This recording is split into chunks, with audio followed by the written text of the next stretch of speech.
दशरथ ने राम से यह तक कहा कि तेरी ये छोटी मां मुझसे गलत काम करा रही है बेटे, और तू इस समय सेनापति है, सारी सेनाओं का कंट्रोल तेरे हाथ में है, तू मुझे गिरफ्तार कर ले और मुझे जेल में डाल दे तो मेरा वचन भंग भी नहीं हुआ और तेरा राज्याभिषेक भी हो गया।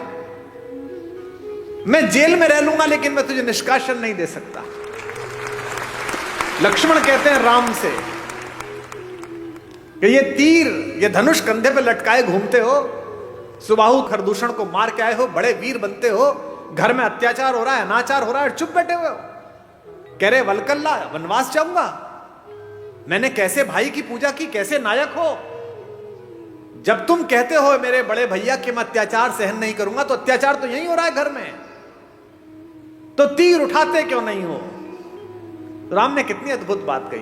राम कहते किस पर तीर उठाऊं, इस मां पर बचपन में जिसका सपना देख के इसके पास आकर सोया हूं, इस पिता पर जिसने सुबह अपने बाल बनाते समय एक सफेद बाल देखा और उस बाल को देखकर गुरु वशिष्ठ के घर गए और कहा कि अब बस मेरा राज्य समाप्त हुआ, राम को दे दीजिए। या इस भरत पर पाप भी जिसकी सोच की सीमा के बाहर खड़ा होकर प्रणाम करता है कि यहां नहीं जा सकता। किस पर तीर चलाने के लिए बोलता है, बता। राम कहते हैं कि बता मुझे, मैं किसको मारकर पातक लूं, इन तीनों में से किसे मार दूं।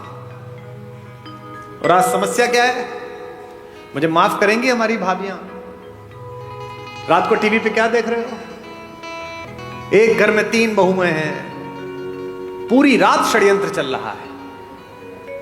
छोटी वाली ने बड़ी वाली का ऐसा करा, बड़ी वाली ने इसका ऐसा। ये अचानक नहीं हो रहा है। ये क्या सोच रहे हो, आपकी कहानी चल रही है।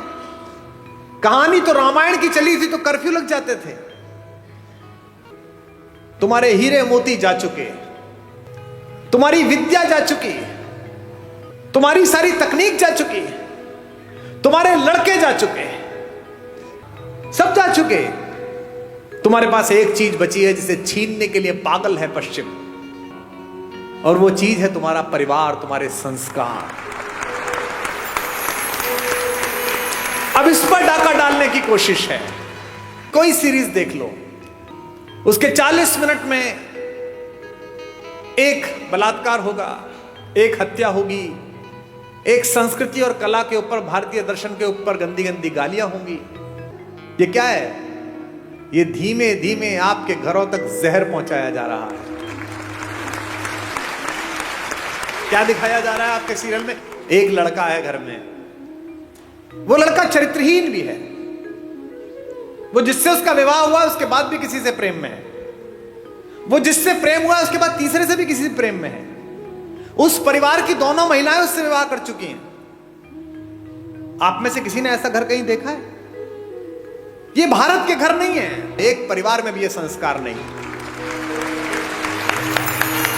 लेकिन ये डालने की कोशिश की जा रही है कि ये सही है। राम को त्रैलोक्य में सौंदर्य के पहले 5-10 नाम में आने वाली रावण की अनित्य सुंदरी बहन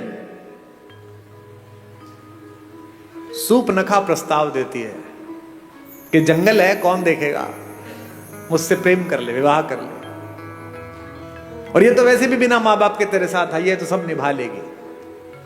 राम कहते हैं माता मेरा विवाह हो चुका। लक्ष्मण से कहती है, लक्ष्मण भी यही करते हैं, गुस्से में सीता को हानि पहुंचाने की कोशिश करती है और ऐसे में अस्त्र उठता है और उसकी नाक पर चोट लग जाती है, जो रावण के गुस्से का कारण बनी है। ये राम है जो जंगल में भी मिले हुए इस अश्लील, अशालीन, असंस्कारी, अपारिवारिक अवसर को ठुकरा देते हैं। और एक रावण है जो पंचकन्याओं में पूजित माता मंदोदरी का पति होने के बावजूद भी सिर्फ इतना सुनकर कि जंगल में 2 लोग घूम रहे हैं, उनकी बीवी बहुत अच्छी है, उसके पीछे लग जाता है, इसीलिए उसके कुल वंश का नाश होता है, सारी पीढ़ियां ध्वस्त हो जाती हैं, सब लोग समाप्त हो जाते हैं। मैं केवल ये सोचता हूं कि अगर मेरे बोलने से 10 लोग, 20 लोग, 50 लोग, 100 लोग भी गुणात्मक परिवर्तन जीवन में हो जाए तो बढ़िया बात हो जाएगी। एक सज्जन ने मुझे चिट्ठी लिख कर दी, ऐसे ही जैसे ये चिट्ठी आई है कि साहब वो मैं कल आया था, आपने राम और भरत के प्रेम के विषय में बताया, और मेरे सगे भाई साहब जो है वह हिम्मतनगर गुजरात में रहते हैं, और मेरा उनसे 25-30 साल से संपत्ति विवाद चल रहा है। ना मैं उनके बच्चों की शादी में गया, ना वो मेरे शादी में आए। पर कल रात सुन के मैं बहुत रोया। अब कल जब आपका कार्यक्रम समाप्त हो जाएगा तो मैंने दोनों बेटों को, बहुओं को लेकर मैं जा रहा हूं हिम्मतनगर, और संपत्ति के और अदालत के सारे कागज लेकर उनके चरणों में रख दूंगा और कह दूंगा, भैया जो आप जाने करिए, बस मुझे माफ कर दीजिए, मुझे चरणों में स्थान दीजिए। मुझे लगता है कि यही आपका पारिश्रमिक है, यही आपका प्रतिफल है। जिस समय आप दूसरे में ईश्वर देखना प्रारंभ कर देंगे, उस समय ईर्ष्या, कुंठा, बेईमानी, दुष्टताएं सबका विलोप हो जाएगा। और ये पृथ्वी इसीलिए बची हुई है अभी तक भी कि इसमें अच्छे लोगों का प्रतिशत ज्यादा है, बुरे लोगों का प्रतिशत कम है। हमारे एक शायर का शेर है कि दुनिया नफरतों की आखिरी स्टेज पर है, इलाज इसका मोहब्बत के सिवा कुछ भी नहीं। ये दोनों भाई थे, यूक्रेन और रूस, एक दूसरे के खून के प्यासे हैं, निरपराध लोगों को मार रहे हैं। और मरवा कौन रहा है? वो बाहर बैठा हुआ एक आदमी, वो यूक्रेन से कह रहा चिंता मत करना, हथियार कितने में मिलेंगे तू जारी रख। ऐसे बहुत लोग मिलेंगे आपके परिवार में बाहर खड़े हुए, जो आपके बच्चों को, आपकी बेटियों को, आपके बेटों को आपको सिखाएंगे कि घर में लड़ाई है, जारी रख, मैं तेरे साथ खड़ा हूं। वो अपने साथ खड़े, आपके साथ नहीं खड़े हुए। जो भी व्यक्ति ऐसी बात करता मिले कि चिंता मत करना, मैं तेरे साथ खड़ा हूं, अपने भाई के खिलाफ हो जा, बहन के खिलाफ हो जा, मां के खिलाफ हो जा, समझना कि वो आपके साथ नहीं खड़ा है। क्योंकि जो आपके साथ खड़ा है वो कह रहा है कोई बात नहीं, थोड़ा नुकसान फायदा चलता रहता है। राम से सब छिना लेकिन सब मिला। इसीलिए मैं बार बार अपने सत्र में एक बात कहता हूं, महत्वाकांक्षा खूब रखिए, लालच शून्य रखिए। ये जो आपके पास है, इसे जब तक पर्याप्त मानते रहोगे तब तक खुश रहोगे। जिस दिन दूसरे के पास जो है उसको प्राप्त करने की कोशिश करोगे, उस दिन कष्ट में आ जाओगे। टेलीविजन पर क्या विज्ञापन आ रहा है? ये दो भाई बहन बैठे हैं, ये एक मामा जी बैठे, एक माता बैठी है। इनमें प्रेम की क्या कमी है भैया? 2 शताब्दी से ज्यादा का प्रेम है दोनों का एक दूसरे से, भैया बहन का। हमको क्या सिखाया जा रहा है? रक्षाबंधन से 5 दिन पहले एक डायमंड की कंपनी आती है, वो कहती है इस रक्षाबंधन बहन को ये हीरा दे दो। हमको क्या सिखाया जा रहा है करवा चौथ पर? ये डायमंड दे दो। यहां तक कि घर में हम कौन सा कुकर खरीदे, इस पर भी प्रेम। जो बीवी से करे प्यार, वो इस फला कुकर से कैसे करे इनकार?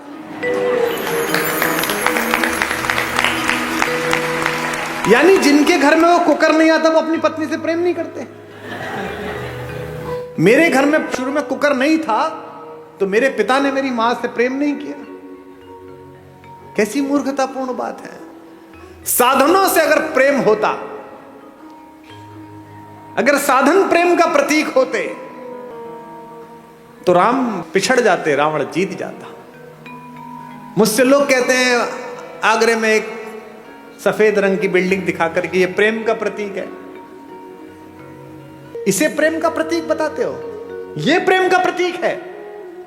अरे प्रेम का सबसे बड़ा प्रतीक तो समुद्र के नीचे इकट्ठे हुए वो पत्थर है जिन पर मेरा राम चल कर गया।